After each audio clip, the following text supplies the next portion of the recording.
C'est une question, je pense, de point de vue d'éthique et surtout de nécessité. C'est-à-dire que si à un moment donné, on a conscience qu'il faut rentrer en mutation, c'est-à-dire changer fondamentalement nos façons de produire, de mettre en œuvre, de vivre, voilà, ça devient une évidence. Donc il faut regarder l'évidence et arrêter de lutter contre.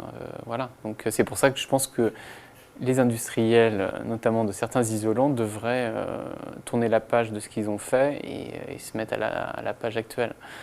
Et les postulats de base, c'est de bien s'orienter, de bien proportionner les ouvertures, les vues, savoir pourquoi on ouvre, est-ce que c'est pour une vue, est-ce que c'est pour capter de l'énergie, ça peut être pour les deux aussi.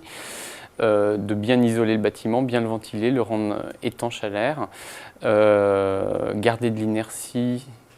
La plupart du temps, c'est quelque chose qui est préférable.